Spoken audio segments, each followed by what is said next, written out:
All right, so we all know the tension board has many uses, and primarily, at least for me, I use it as a climbing wall, but there's a lot of other ways to use and understand the tension board. So Will, can you tell us a little bit more about what makes the tension board unique? The first thing that I think really jumps out at people is the wall is mirrored. So everything that's done on the board, you can climb or do drills on a mirrored version of whatever it is that you were doing.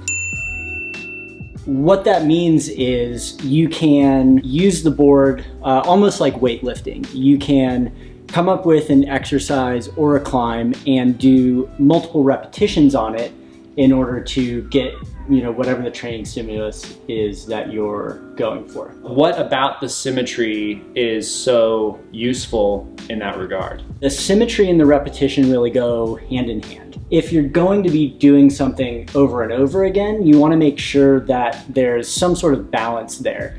Like in the same way that you wouldn't want to pick up a dumbbell and only do a bunch of curls with your right hand at 30 pounds and then only do curls with 50 pounds on your left hand, that just doesn't really make sense. So being able to mirror the board allows you to get the repetition in, but also balance that repetition side to side. So anything that you can do, hit that mirror button on the app and try the other side.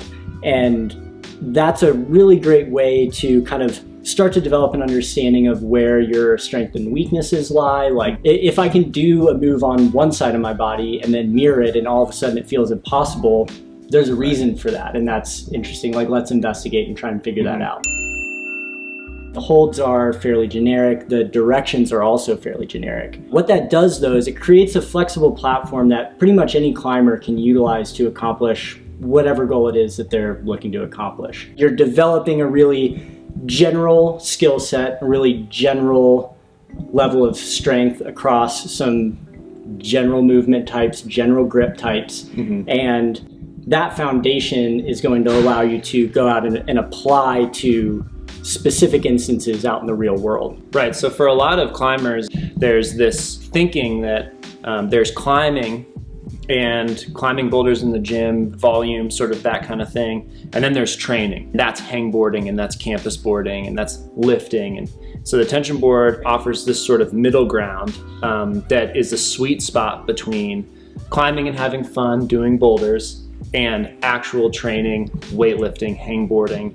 It's this mix of all of those things that allows you to do sort of all at once. And that kind of leads into some of the efficiency that we've talked about.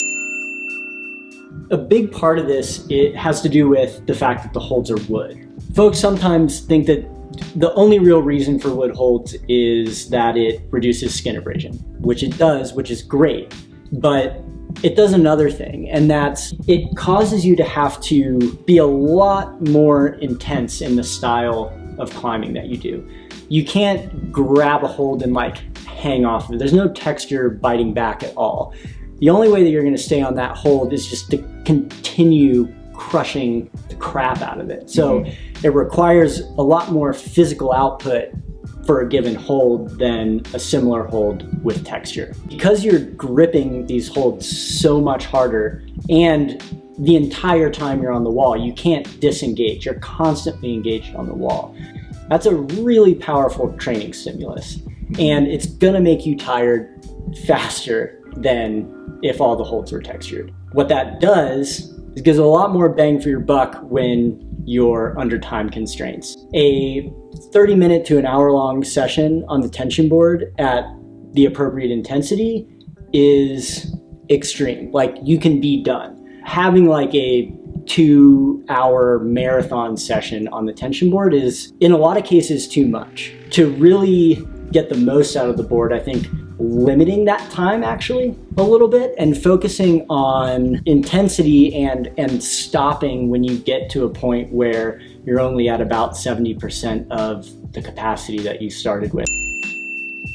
So the efficiency comes from the wood holds, which don't have a lot of texture, so therefore you have to basically grab them harder. And then beyond that, the style in which the tension board sort of forces a person to climb, you're engaging so much of your body within that you're getting tired and at the same time you're stressing your hands, and it's just like a streamlined sort of form of training. Yeah, it's some form of combination of like a hangboard, campus board workout, but I'm also doing climbing moves. Right. The holds are slippery, the feet are slippery. I'm having to pay a ton of attention, engage my whole body. Yeah. Core is tight the whole time. Yeah. Aggressive movements. Like it's really that kind of climbing experience condensed. Basically, like if you tension board, you can do all of that at once. Okay. Well, yeah. All right. So, okay. I like that you brought up all these other supplemental training exercises, because when I'm tension boarding, like in a training cycle, I reduce or eliminate the amount of time that I spend hangboarding or campus boarding, because I'm really getting that stimulus on the wall here, but I'm also incorporating an element of movement practice into that. Mm-hmm. So it really kind of brings everything together. Like if you don't have a lot of time and you can only do one thing, this is really it. This is just the first of many videos we want to do about the tension board. Will, why don't you tell us a little bit more about what we might be getting into? We're going to go through some drills, some different climbing workouts, talk about some finer points about the different holds and the different movements that we can do on them, and how to take advantage of the adjustability and symmetry of the wall. Damn.